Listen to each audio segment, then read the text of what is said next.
Hi, this is Shannon Hastings, and in this video, I'm going to walk you through an infographic that I made for my students in a Math 7 pre-algebra class, describing the steps of a stock market project. In this project, the students are given $10,000, fictional dollars, to spend in the stock market.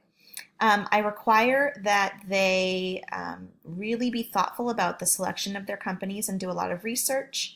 And then I ask them to track their stock prices for those companies over a 2-week period.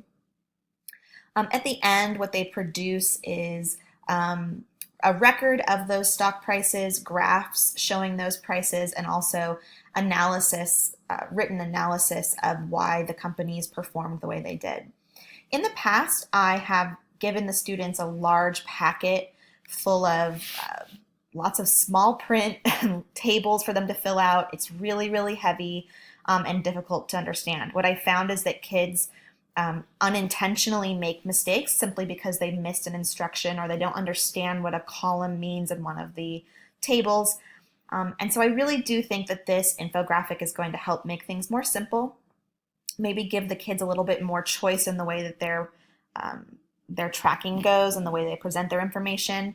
And also, it's just easier to look at for sure. So I probably will put this up on the wall. I'm also going to probably give it to the kids so they have something to really use. I went to Canva and I used a pre-selected infographic template.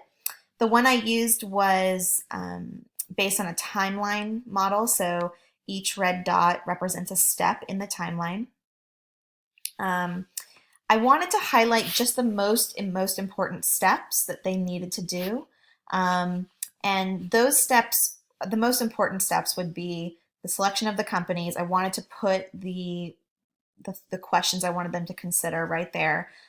So they actually have to produce a written analysis of these companies before they start tracking their stock prices. And these are the questions I want them to answer about those companies.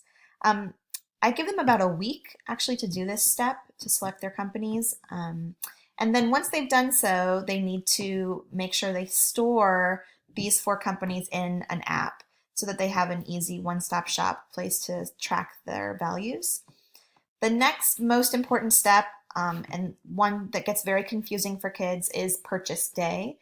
On the same day, I ask them to record the closing stock prices for those 4 companies and then make decisions about how many shares they want to purchase using their $10,000. I push them to use as much of their $10,000 as they can without going over.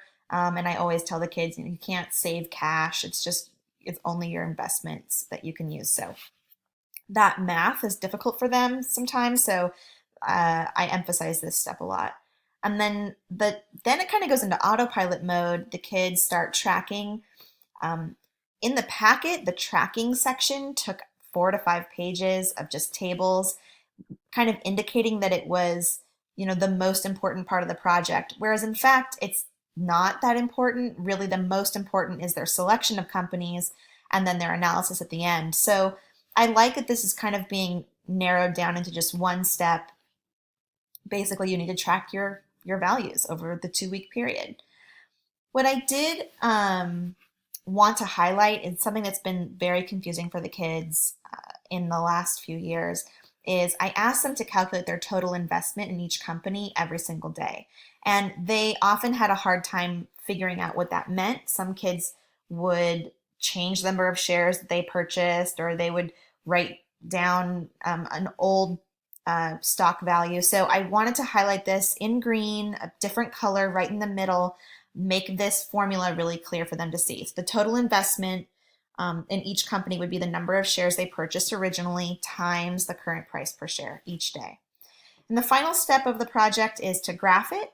So I want the kids to choose a good a scale for their graphs, and to make a line graph of those values over 2 weeks. The final thing I did was I broke down the grading rubric by percentage. So this really just visually shows kids how each category in the rubric is weighted. So obviously their written analysis of each company is very important. The quality of their graphs is very important. and the final analysis is really important. So those are the things I want them to focus on, and I liked that this graphic showed that to them visually. I'm excited to show this to the kids. Thanks so much for all of your support for my Doodle Hangout people, and thanks.